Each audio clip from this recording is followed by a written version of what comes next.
அனைவருக்கும் வணக்கம்.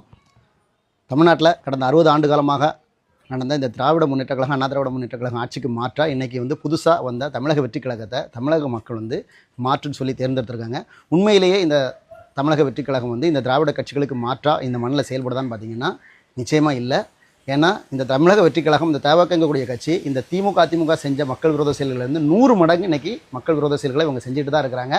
அந்த மாதிரி தான் இன்றைக்கி களத்தில் அவங்களோட செயல்கள் பிரதிபலிச்சுட்டு இருக்குது. இன்றைக்கி நடக்கக்கூடிய வழக்கொள்ளையாக இருக்கட்டும், இன்றைக்கி நடந்துகிட்டு இருக்கக்கூடிய சட்டம் ஒழுங்கு பிரச்சனையாக இருக்கட்டும், இன்றைக்கி நடந்துகிட்டு இருக்கக்கூடிய பெண்களுக்கு எதிரான பாதுகாப்பாக இருக்கட்டும், பெண்களுக்கான பாதுகாப்பு பிரச்சனை இருக்கட்டும், இன்றைக்கி நடந்துகிட்டு இருக்கக்கூடிய குழந்தைகளுக்கு எதிரான பாலியல் வன்கொடுமையாக இருக்கட்டும், இது எல்லாமே கடந்த அதிமுக ஆட்சியில் நடந்ததை விட பல மடங்கு இந்த தவக அரசு பொறுப்பேற்ற பிறகு நடந்துகிட்டு இருக்கு.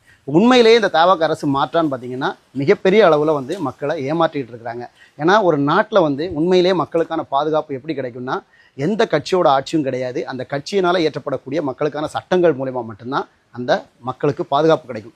அப்படிப்பட்ட ஏதாவது ஒரு சட்டங்கள் இந்த தவக அரசு பொறுப்பேற்று 20 நாளில் ஏதாவது ஏற்றிருக்காங்களான்னு பார்த்தீங்கன்னா இல்லை. இந்த சாராயத்துக்கு எதிராகவோ, இல்லை போதை பழக்கத்துக்கு எதிராகவோ, இல்லை பெண்கள் பாதுகாப்புக்காகவோ, இல்லை இந்த வழக்கொள்ளைக்கு எதிராகவோ ஏதாவது ஒரு சட்டங்கள் இந்த மண்ணை பாதுகாக்கிறதுக்காக, இந்த மக்களை பாதுகாக்கிறதுக்காக இவங்க ஏதாவது ஒரு சட்டம் ஆக்கப்பூர்வமாக செயல்படுத்தியிருக்காங்களான்னு பார்த்தீங்கன்னா இல்லை.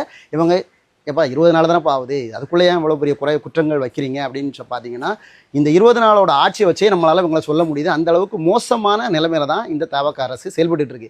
ஏன்னா இவங்க வருங்காலங்களாவது இந்த பாதுகாப்பை உறுதிப்படுத்துவாங்கன்னு பார்த்தீங்கன்னா நிச்சயமாக பண்ண மாட்டாங்க. ஏன் அப்படின்னா, இந்த வழக்கொள்ளையில் ஈடுபடுறவங்க, இந்த சாராய வியாபாரத்தில் ஈடுபடுறவங்க, இந்த கஞ்சா வியாபாரத்தில் ஈடுபடுறவங்க, இந்த போதைப்பொருள் வியாபாரத்தை பண்ணக்கூடிய அத்தனை பெருமுதலாளிகளும் இன்னைக்கு தஞ்சம் புகுந்திருக்கக்கூடிய இடமா தான் இன்னைக்கு இந்த தவக கட்சி செயல்பட்டு இருக்கு. இன்னைக்கு அதோட நிர்வாகிகள் கீழே அவங்க ஆய்வுங்கிற பேரில் அங்கங்கே நடக்கக்கூடிய செங்கல் சூளையாக இருக்கட்டும், அங்கங்கே நடக்கக்கூடிய சாராய கடையில் இருக்கட்டும், இவங்க போய் கமிஷன் கேட்கறத வச்சு நாம் உறுதியாக சொல்லலாம், இவங்க அதிமுகவுக்கு மாற்று அல்ல, மிகப்பெரிய ஏமாற்று. அந்த அதிமுகவோட ஒரு மோசமான ஆட்சியை மக்களுக்கு கொடுப்பாங்க அப்படிங்கிறது இன்னைக்கு தெளிவாக தெரியுது. அதற்கு சாட்சியாக இன்னைக்கு இந்த மண்ணில் நடந்திருக்கக்கூடிய ஒவ்வொரு விஷயங்களுமே மக்களுக்கு இன்னைக்கு எடுத்து காட்டிட்டு தான் இருக்குது. அப்போ உண்மையிலேயே மக்கள் இன்னைக்கு மாற்றுன்னு சொல்லி இந்த தவக அரசை தேர்ந்தெடுத்து மிகப்பெரிய அளவில் ஏமாற்றத்துக்கு உள்ளாகி இருக்காங்களா அப்படின்னு கேட்டிங்கன்னா நிச்சயமாக இன்னைக்கு மக்கள் மிகப்பெரிய அளவில் ஏமாற்றப்பட்டுட்டு தான் இருக்கிறாங்க.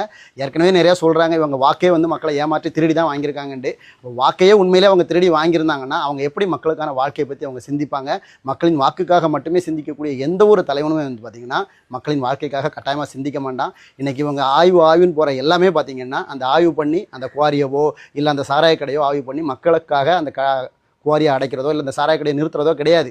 அந்த ஆய்வு பண்ணி இது வரைக்கும் நீங்கள் அதிமுகவுக்கு கமிஷன் கொடுத்துட்டு இருந்தீங்க, இனிமேல் ஆட்சி நாங்கள் எங்கள் கையில் இருக்குது, கமிஷன் எங்களுக்கு தான் கொடுக்கணும் அப்படிங்கிறது தான் இவங்களோட நிலைப்பாடு.